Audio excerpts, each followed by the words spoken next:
Hello viewers, আসসালামু আলাইকুম। আমার মায়ের সঙ্গে চা খাচ্ছি খুলনায়। তো চা খাওয়ার সময় আমার মা একটু চা মগ থেকে পিরিচে ঢেলে খাচ্ছিলেন। তো বললেন যে চা বেশি গরম, পিরিচে ঢেলে খেলে এটা ইয়ে হবে। ওই চাটা দেখা যাচ্ছে কিনা আমি জানি না, এই যে পিরিচটা এর মধ্যে চা আছে একটুখানি। যাই হোক, তো ঘটনা প্রসঙ্গে আমি বললাম যে মা, তোমাদের সেই যুগের চায়ের কিছু গল্প বলো, চা খাওয়ার। তো সেটা তো ব্রিটিশ টাইমের সময়। তো ব্রিটিশরা তো আমাদেরকে চা খাওয়া শিখাই গেছিল। এই জন্য আমার মা এই 95 বছর বয়সেও চা খাচ্ছে, কারণ চাটা ব্রিটিশদের শেখানো। সেই সময় আমার এক চাচা, মানে আমার মায়ের দেবর হয় আর কি, তার নাম হচ্ছে হারুন চাচা আমাদের। তো হারুন চাচা এমনি খুবই খাদ্য রসিক ছিলেন, খাদ্যটা তো মোটামুটি ভালোই খেতে পারতেন, শরীর স্বাস্থ্য মাশাআল্লাহ খুব ভালো ছিল। তো ওনাদের বাড়ি হলো ডুমুরিয়া, কালিকাপুর গ্রাম। তো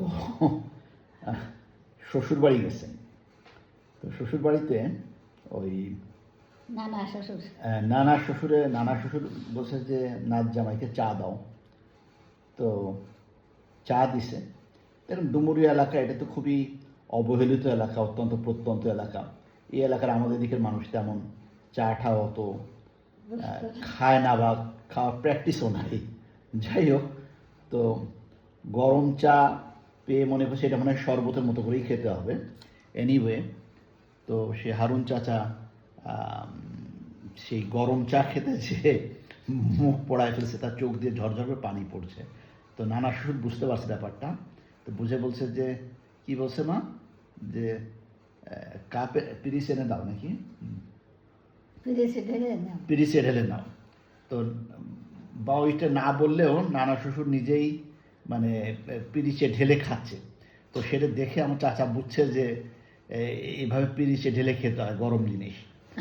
তো মানে ব্রিটিশরা চা খাওয়ানো শিখাই গেছে, কিন্তু চা কিভাবে খেতে হবে সেটা মনে হয় ভালো করে তালিম দিয়ে যায়নি, যার জন্য আমার সেই চাচার মুখ পুড়ে গেছিল। যা হোক, নানা শ্বশুরের কাছ থেকে সে চা খাওয়া শিখছে।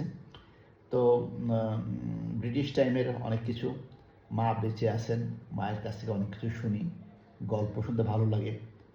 তো মা, তুমি একটু বলো, চা খাওয়া কি শরীরের জন্য ভালো না খারাপ?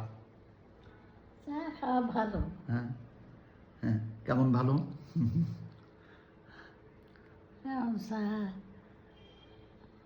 চাতে এনার্জি বাড়ে। এনার্জি বাড়ে, তার মানে TEA, টি, তাই তো? তো TEA, তো ইতে আমার মা বলেছে এনার্জি। তো বাকি দুইটার মিনিং কী হবে সেটার মানে মানে এক্সপ্লেন করার দায়িত্ব আপনাদের দিলাম। টিতে কি হতে পারে আর এতে কি হতে পারে। ইতে আমার মা বলে দিয়েছে এনার্জি। টিতে মেবি টেস্টি, চা অনেক কাছে খুবই টেস্টি মনে হয়, বলে ভাতের থেকে চা নাকি টেস্টি, আই ডোন্ট নো, হইতে পারে। চা খোর যারা, চা প্রেমিক যারা, তারা বলতে পারবে যে চা কতখানি টেস্টি। সো টেস্টি, এনার্জেটিক, আর এতে কি বলা যেতে পারে সেটা আপনারা ভাবনা চিন্তা করে বের করেন। এতে হয়তো একটা কিছু বের হবে। তো এতে নিশ্চয়ই আপনারা বলবেন অসপিশাস। অসপিশাস মানে খুবই ভ্যালুয়েবল। অনেক কিছু তরকারির পাতিল উল্টায় গেলেও মানুষ মন খারাপ করে না, কিন্তু চায়ের মগটা উল্টায় যদি চাটা পড়ে যায়, বলে আরে 1 ঘন্টা ধরে চাটা বানালাম আর চাটা কে উল্টায় দিল। So it is very much অসপিশাস।